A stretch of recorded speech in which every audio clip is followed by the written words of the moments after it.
Queen Zarthia's crystalline form shimmered with disapproval as she gazed through the observation deck's reinforced transparent steel. Below, in the palace's central courtyard, dozens of the galaxy's most eligible bachelors demonstrated their prowess in various competitions designed to win Princess Velana's hand in marriage. There was Lord Crexton of the warrior caste, his forearms wielding energy blades in perfect synchronization, each strike capable of cleaving through starship hull plating. Prince Gulmar of the Psychic Dominion levitated 3 massive boulders while simultaneously solving complex quantum equations that appeared as holographic displays around his hovering form. Even the young Duke of the Silicon Collective had arrived, his mechanical precision allowing him to calculate hyperspace jump coordinates to 17 decimal places in mere seconds. And yet, Princess Velana's 6 eyes remained fixed on the human. Marcus Chen sat cross-legged in the shade of a crystalline tree, apparently napping. His simple brown hair moved slightly in the artificial breeze, and his unremarkable clothing, a standard Earth diplomatic uniform, made him look almost shabby compared to the ornate armor and ceremonial robes of the other suitors.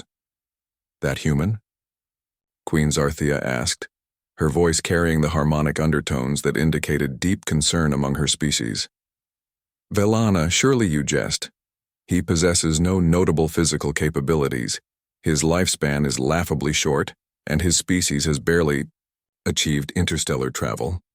What could you possibly see in such a primitive being?" Princess Velana's own crystalline form pulsed with the soft blue light that indicated amusement among her people. "Mother, you're looking at this all wrong.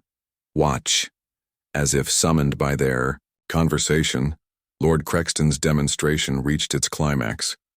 The 4-armed warrior leaped 30 feet into the air, all 4 energy blades spinning in a deadly hurricane of plasma death. The crowd gasped in appreciation as he landed gracefully, having carved his family's ancient battle symbol into a solid granite pillar. Marcus opened one eye, glanced at the display, and then closed it again with what appeared to be mild interest. "You see," the Queen said. "He shows no appreciation for superior skill, no proper respect for—" "Mother," Velana interrupted gently. 3 months ago, during the siege of Kepler Station, what did our best military analysts say about the situation?" Queen Zarthia's form dimmed slightly. "That it was hopeless. The void swarm had completely surrounded the station. 47 of our best warships were trapped, along with 3 million civilians. Our tactical computers calculated a 0.003% chance of successful evacuation. And what did the human do?" The Queen's harmonic undertones shifted to something resembling grudging acknowledgement. He convinced the station commander to vent all the oxygen from the outer sectors and use the escaping atmosphere to push debris into a specific pattern. Then he had every ship simultaneously fire their waste disposal systems. Don't forget the part where he asked everyone to sing. Yes, the singing. The Queen's form flickered with confusion even now, every conscious being in the system, singing that ridiculous human song about, what was it? "Don't Stop Believing," Velana supplied helpfully. The harmonic resonance somehow interfered with the void swarm's hive communication network. Combined with the debris pattern creating false sensor readings and the waste disposal creating an improvised chemical smokescreen, the Queen trailed off. All 3 million civilians evacuated safely, 47 warships preserved, and the void swarm so confused they retreated to the far side of the galaxy. Velana finished. And when our reporters asked Marcus how he came up with such an impossible strategy, what did he say? The Queen's form pulsed with reluctant amusement. He said he'd seen something similar in an entertainment program called MacGyver. Exactly. Velana gestured toward Marcus, who had now apparently fallen asleep entirely, somehow remaining perfectly balanced in his cross-legged position.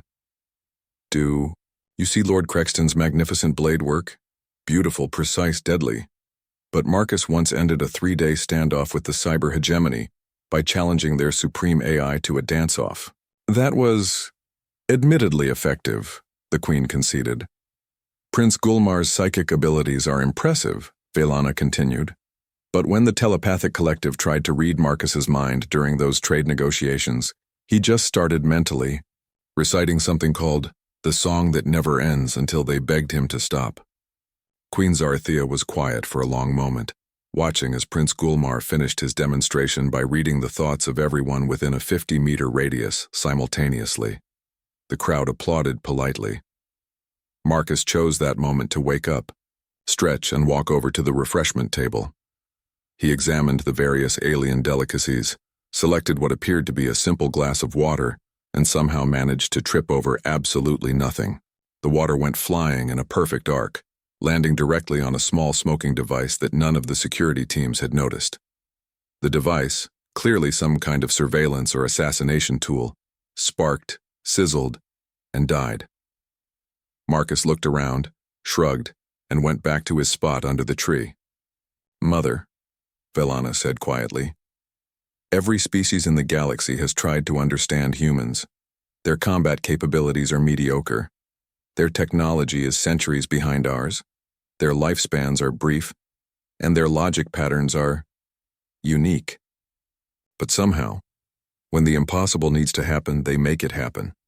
Not through superior firepower or advanced computation, but through something we can't quantify or predict."